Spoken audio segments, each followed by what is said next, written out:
Welcome to Eric Unscripted.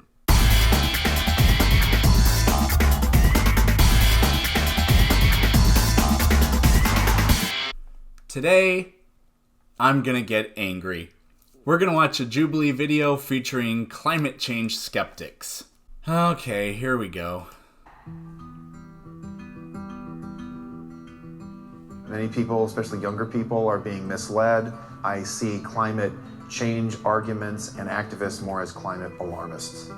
I think I'm quite educated on this subject. Oh, no, you're not. This lady, she was in a video from before, a different Jubilee video. She got absolutely torched. It was hilarious. I can't imagine anything that would change my mind. I can't imagine anything that would change my mind.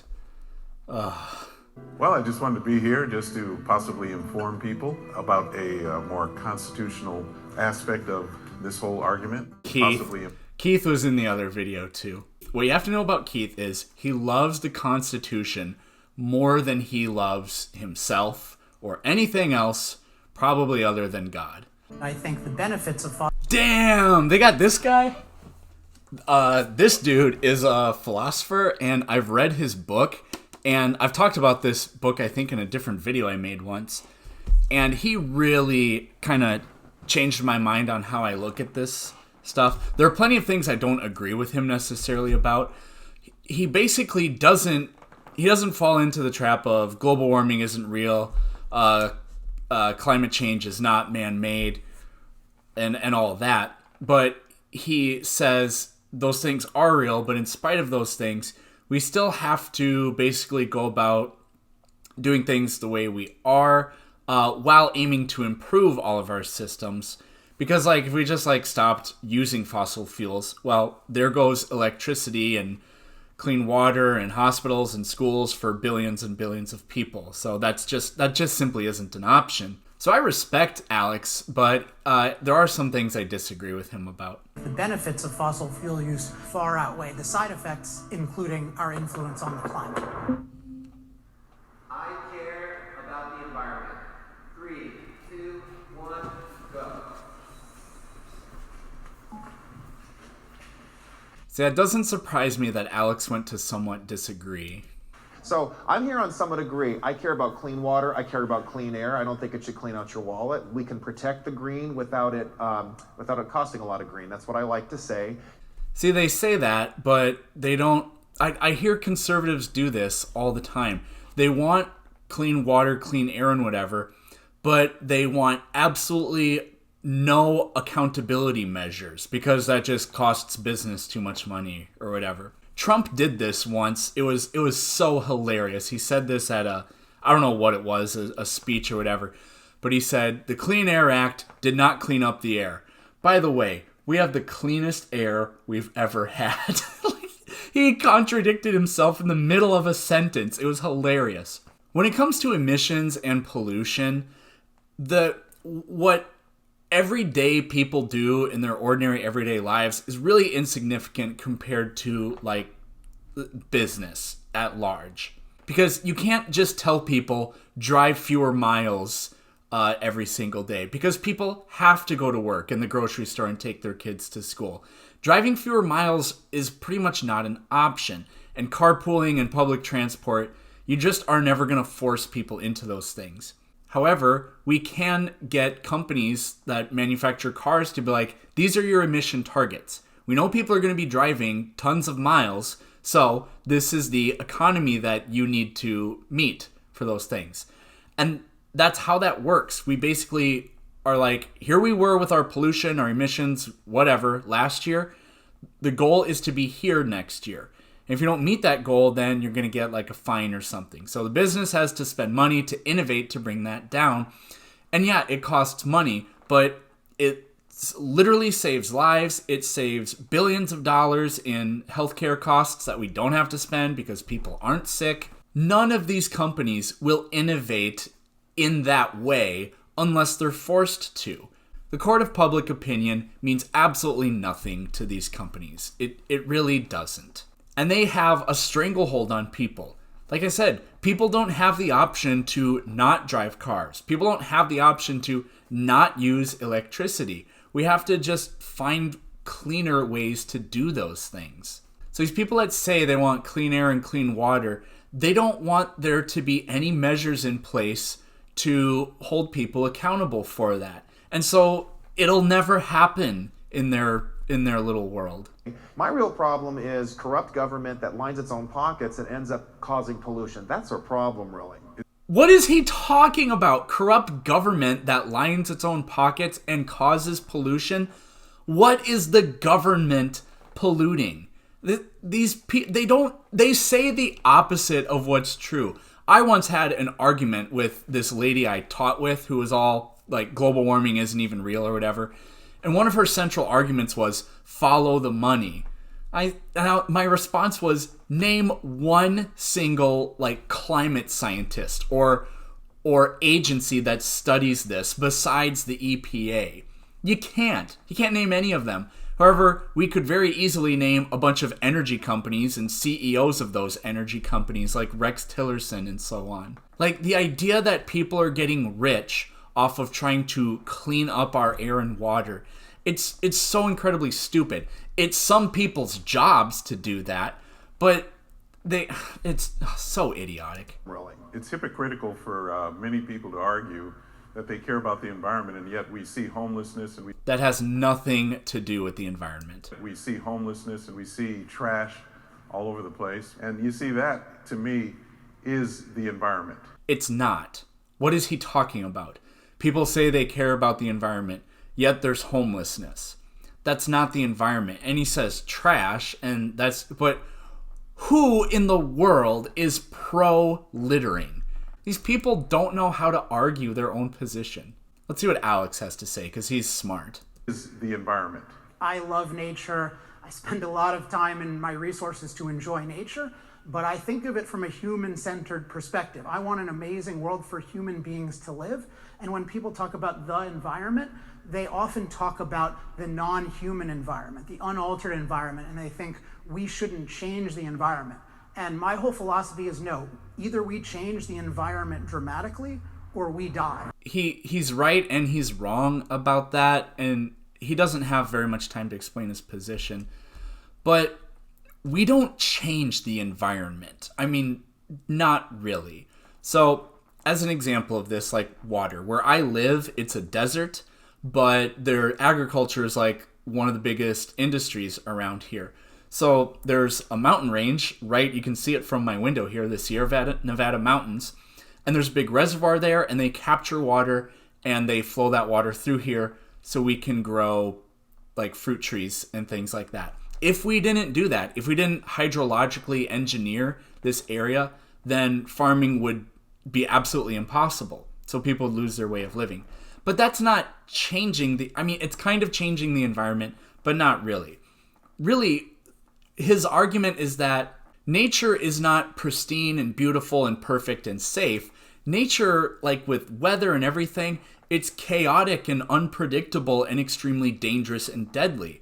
The only way we've escaped that is by building shelter, right? And controlling the climate, like with air conditioners in our homes and heaters in our homes, and by piping clean water into our homes that takes quite a lot of work to clean up. That's not changing the environment, though. That's like constructing your own little environment. I distrust mainstream media. 3, 2, 1, go. I don't even want to hear this. They're going to be such idiots.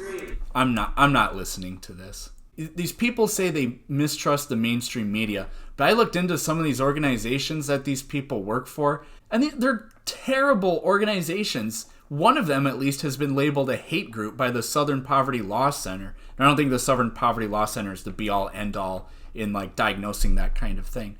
But it's just like the group Arthur belongs to. Every single thing they stand for, is all about repressing the rights of LGBTQ people. And these people follow and subscribe to blatant lies. Like, I know, I looked into Michael, which is this blonde lady. I looked into her organization, and they had a conference once, and John Bolton was their speaker, and people were like chanting that Obama is a Muslim, and John Bolton basically backed up their beliefs with a little joke he told. These are people that literally believe in complete nonsense, in things that just flat out aren't true. But they distrust the mainstream media. And I guarantee it's just because they paint Donald Trump in a negative light, which really Donald Trump paints himself in a negative light because he lies all the time.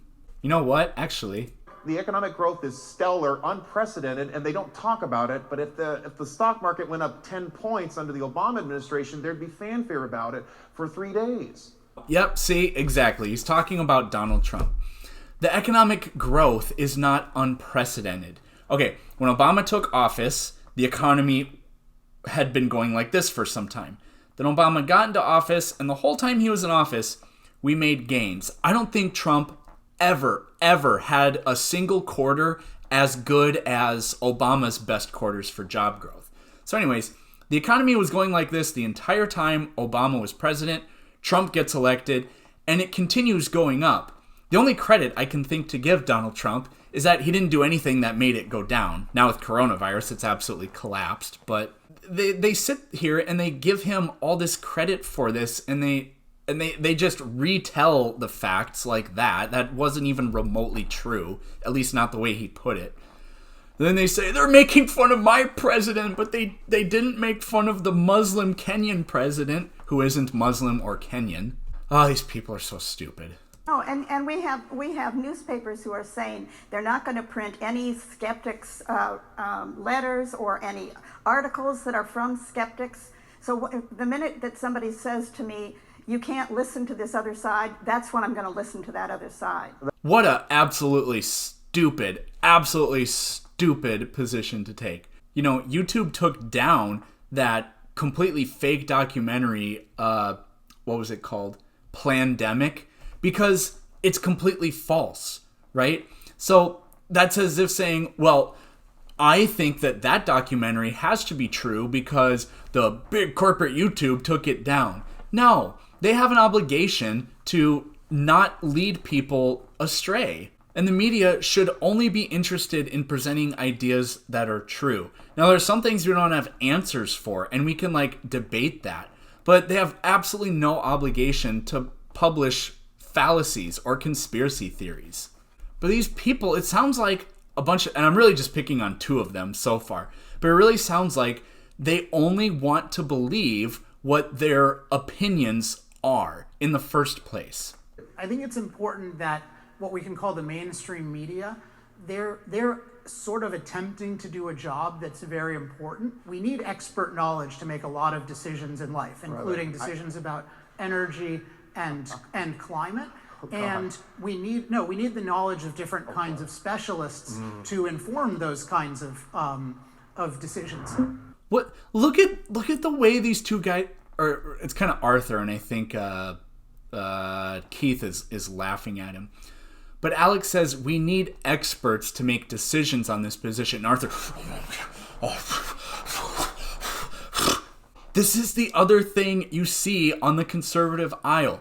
Distrust experts. Experts don't know anything. They are the living embodiment of the Dunning-Kruger effect, where people who know the absolute least about something severely overestimate how much they know about something. They go as far as to say, I'm an expert in this thing. I'm well informed on this topic.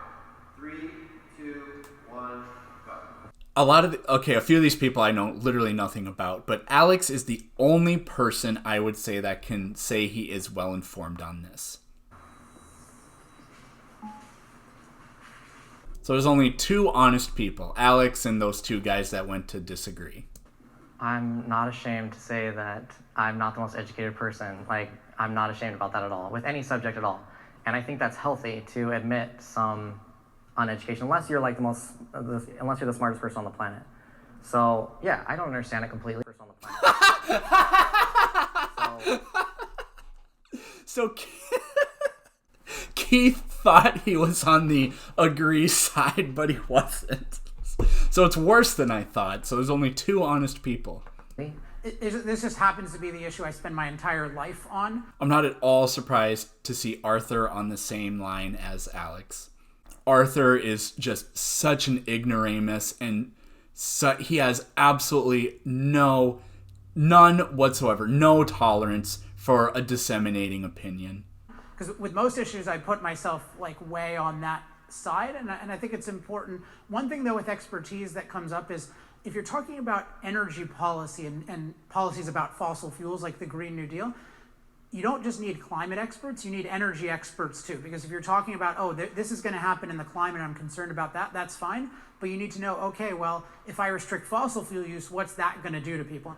Yeah, so once again, Alex clearly sounds like the most intelligent person here with the most nuanced position. It's possible to be not 100% correct, but have a nuanced, fair opinion on something.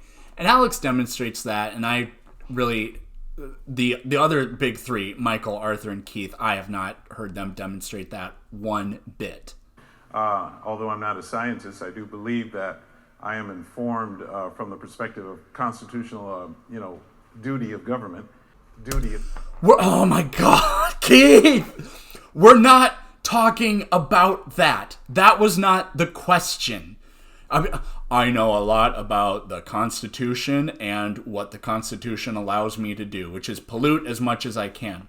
The Constitution doesn't actually say you can do that. Yeah, well, the Constitution. He's not answering the question at all. And it should not be we should not be giving away our sovereignty to an international body. Okay, that's very important, and that's what I see being done. What international body? Like the Paris Accord or whatever? That's a completely non-binding thing. We don't sacrifice our sovereignty by collectively saying we want to reach these targets. Look, I'll admit, I think I said this earlier, but I changed my mind quite a bit on how I feel about this kind of stuff. Climate change activists are often hypocrites. Oh, God. I know exactly what they're going to talk about. They're going to bring up something that they think is such a gotcha, but it's going to be this absolutely tiny, insignificant thing. Yes, while Al Gore comes and speaks to people about global warming, he has an entire about 5. Keith, what are you doing? He did it again. He went. Oh, okay. Al Gore. Yep, he's such a hypocrite. He has an entire about 5 or 6 SUVs that are running the entire time he's speaking. Plus the fact he flies all over the world in his private jet. All of those things are completely insignificant. They're completely insignificant. The people whose feet we're holding to the fire in this are like policy makers who deny this stuff, and then they're the ones who influence, industry and other things, which end up producing all of this pollution and the emissions and everything. It's such an idiotic case to make. So, for example, Toyota manufactured 10 million different vehicles last year. If Toyota was able to bring their emission standards, or if they were able to make their cars, all vehicles, 1% more fuel efficient from one year to the next, over 10 million vehicles that are going to drive hundreds of millions, billions of miles in a year, the effects of that are absolutely enormous. That's why we hold those entities, their feet to the fire, because it's the actions and decisions they make which affect everything. Sitting here and pissing and moaning about Al Gore and a couple of cars that are running for an hour while he gives a conference, or Leonardo DiCaprio, who lives in a big house and has large energy expenses. Although I'm sure he has solar panels and everything, he could very well have a negative carbon footprint. Probably not, but it's theoretically possible. This is such a non-starter, and it's so stupid. Ah! But those who have money and they are climate change activists, I'd like to see them put some of their bank account, empty their bank accounts, put it into the whole climate change activism. And then maybe I will consider what they are saying. They do that all the time. What is he talking about? Yeah, Leonardo DiCaprio has donated over $100 million to combat climate change. I severely doubt he himself has donated that much. I'm guessing they've raised that much money. But I'm certain that he's donated many millions to several different causes. All of these people do this. It's so idiotic. And then Keith is the one sitting here saying that he wants to spend as little money as possible on any issue because that would be an infringement on our rights. This is so... It's like I said, they're saying the opposite of what's true all the time. Oh, I'm so triggered. We, as in humans, should try to stop the polar ice caps from melting. 3, 2, 1, go. They melt and refreeze all the time. Sometimes more, sometimes less, but it's a natural phenomenon. We have nothing to do with it. Oh my God. Oh, you are so stupid, Michael! Here's Michael saying the exact same thing and then getting absolutely roasted. Climate change is our biggest problem because I don't believe that man has anything to do with it. Climate has changed since before man existed on the planet and will continue when man is gone. That's true, but the climate changing has causes, right? If the climate changes, there is a cause to it. And the causes are never always exactly the same. The cause right now for temperatures getting warmer is all of the excess greenhouse gas that's out there. Scientists have checked for everything else. We've looked at the wobble hypothesis. That's not a factor right now. We've looked at intensity of solar radiation increasing possibly over time. That it turns out it's not. That's not a factor right now. We've looked at all kinds of things on this. It's well understood by people that actually study it. But idiots like Michael here begin with the proposition that they don't want to believe that there's anything we have to do with it, and then there's nothing that can change their mind.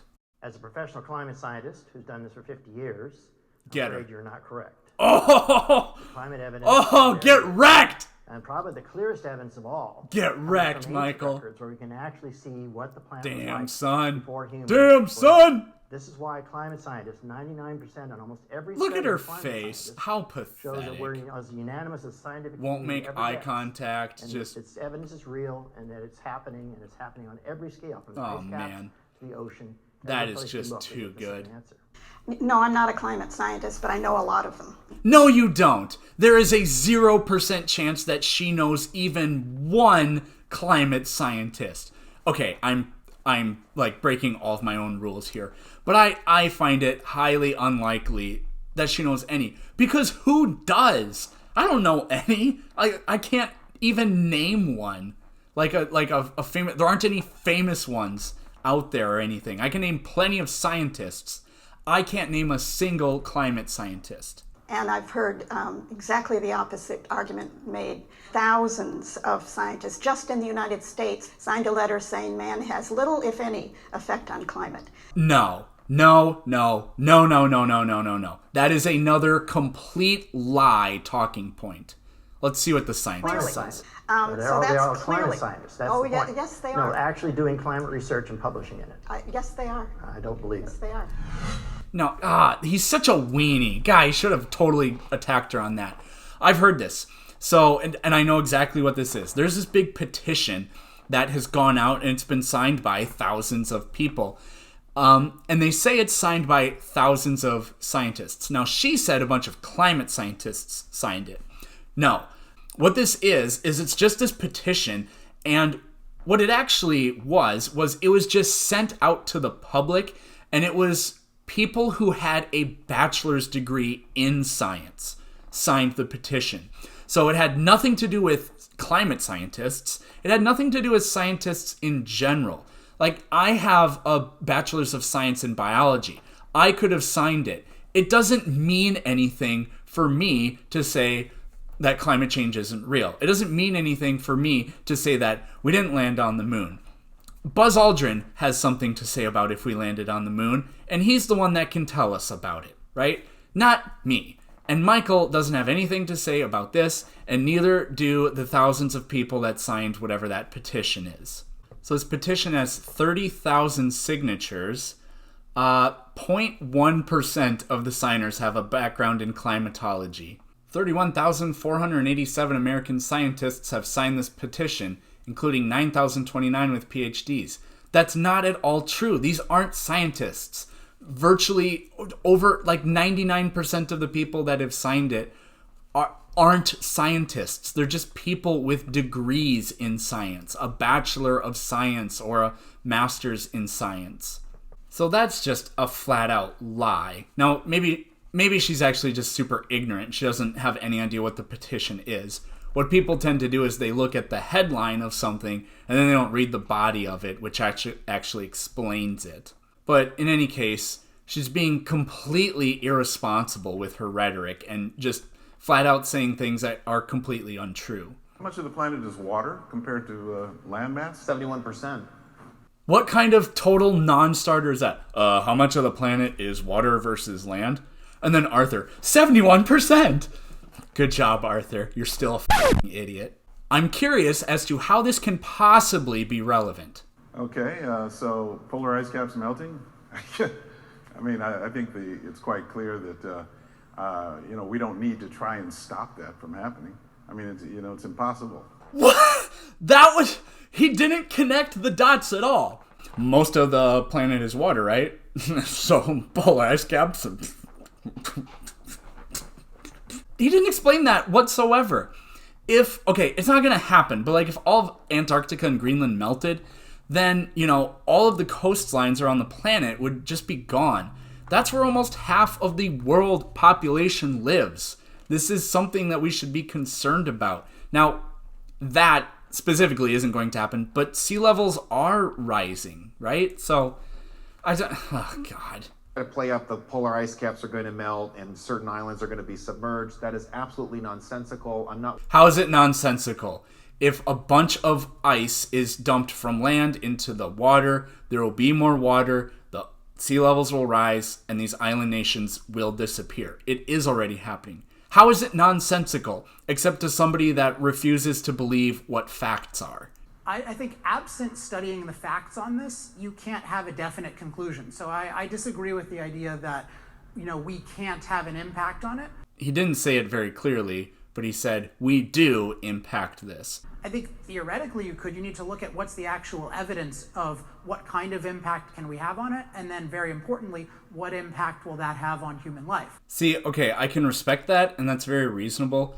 But I think Alex, if I were here, I would ask Alex a question like, if every single animal on the planet went extinct except for humans and their livestock, would you be okay with that? And I feel like he would say yes. Now, I think the answer is no. Now, it's a little harder to defend because he has a moral framework which is human-centered.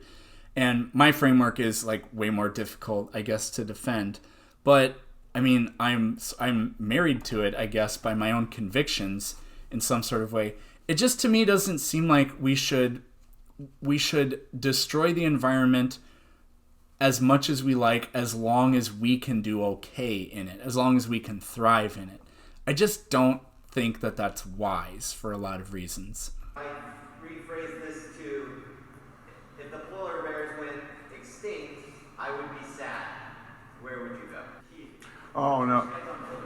Yeah, well, no, I don't hate polar bears. I love polar bears, but I think that we have all kinds of bears, so there'll be other bears. Polar bears go extinct, so what? Oh, geez. That's kind of a...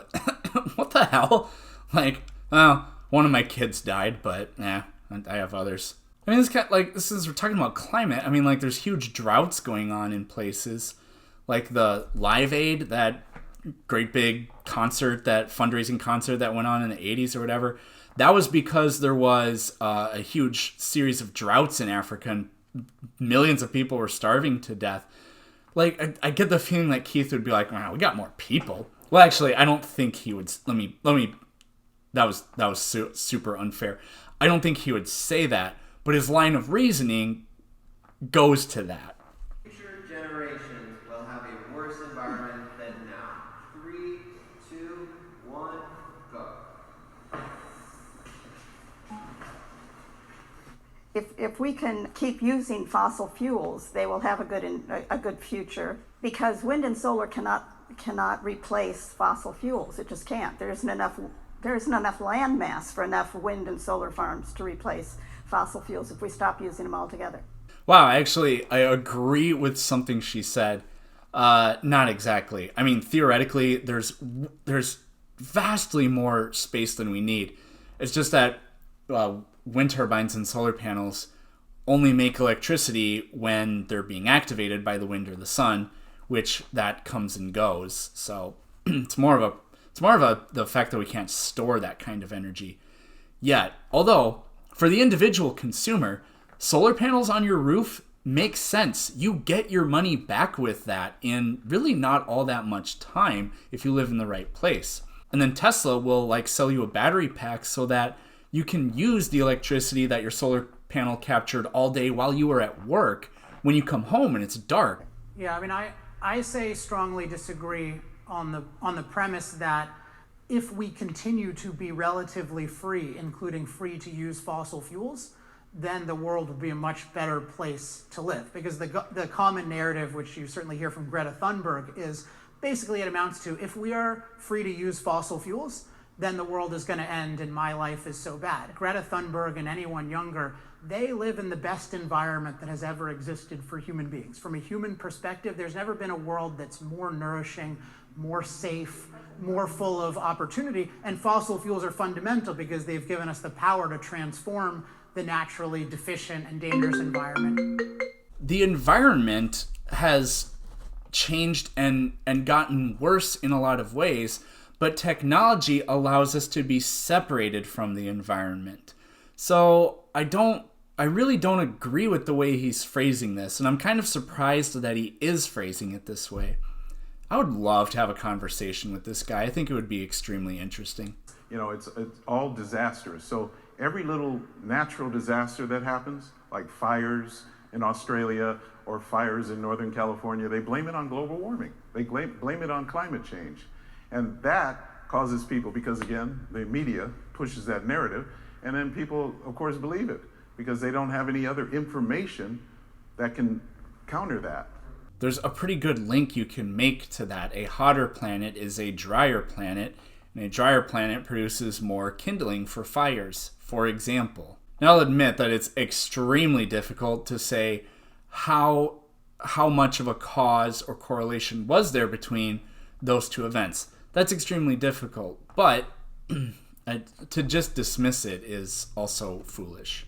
Thought is, I think that the world is much more bigger and important than people or anything that people could do to the environment. Obviously, people have an effect on the world and the environment with what they do and their actions, but I think the world's going to last a lot longer than people ever will. Overall, that's true, but there are elements of this that I think we have to be conscious about. Like, for example, in the last 100 years, half of all the rainforests have been wiped out. So in another 100 years, are they all going to be gone? And then, should we give a shit whether or not that happens? Well, that's a complicated question, right? Like, no, the world isn't going to end. And world for humanity, I don't think will end too. Like, the worst thing that could happen to humans, it seems like, would be either economic collapse, because people just don't know how to survive the way they did a few hundred years ago. Or nuclear war or something like that, which I don't see nuclear war ever happening. Fingers crossed. But there's so many of these people are being completely dismissive and that we shouldn't do anything about it. And it's based, from what I have heard here, it's based on either that they just flat out don't believe anything, which is idiotic, or it's based on a principle. Well, nobody has the right to tell me that I can't do X, Y, or Z. Well, actually, they do. The way we approach these issues ebbs and flows over time. It constantly changes. The way we structure our society, what we decide is right and wrong, our morality and all of that, it always changes. And as a matter of fact, it's scientifically informed. I'm willing to change my mind on this topic. 3, 2, 1, go. Okay, so the two that I thought would disagree disagreed. Although I was certain Arthur was going to go over there too. Well, I said I was willing to listen to. Ah, he did go over there. Yes, yes, woo. Arguments. I have for probably at least 10 years. I have yet to see one that would change my mind, and I have yet to see data that would change my mind. But that means you're incapable of changing your mind, because the science on this is conclusive. We know it. And she still denies. Like, there are elements and nuances of this where we can talk about, well, we don't exactly know this variable or that one or how much of this or that. But she just flat out says that human beings don't do anything or have an impact on the environment. And that is so plainly demonstrable. And she says, nothing has persuaded me. Lady, you are unpersuadable. You are as stubborn as a boulder buried 100 meters in the ground. You're never going to move. Yeah, I will not change my mind. I'm pretty much set.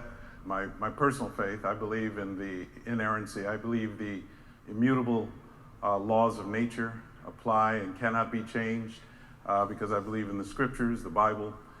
The immutable laws of nature come from the Bible. Oh, God! There is zero science in the Bible whatsoever. Apply and cannot be changed because I believe in the scriptures, the Bible, and basically in Genesis, as long as it says that the earth abides, as long as the earth abides, 4 seasons will not cease. Earlier, we had, the climate changes. It does that all the time. There used to be ice ages, and now there isn't an ice age anymore. There aren't seasons when you have an ice age. It's kind of just winter all the time. These people don't think, and they contradict themselves so much. There will always be 4 seasons. That will never change. Also, climates change all the time. You can't do anything with these people. You can't win. I think we should always be open to the facts changing, but the current facts are so decisive in favor of humanity needs more fossil fuels going forward to have a livable planet for 8 billion people, that if you're challenging that, you're challenging 200 years of fossil fuels improving human life and the fact that there are no viable alternatives for the next couple decades. See, Alex really isn't even a skeptic that much. So that was, I don't know, I'm angry. I'm probably going to be angry for like 3 days now.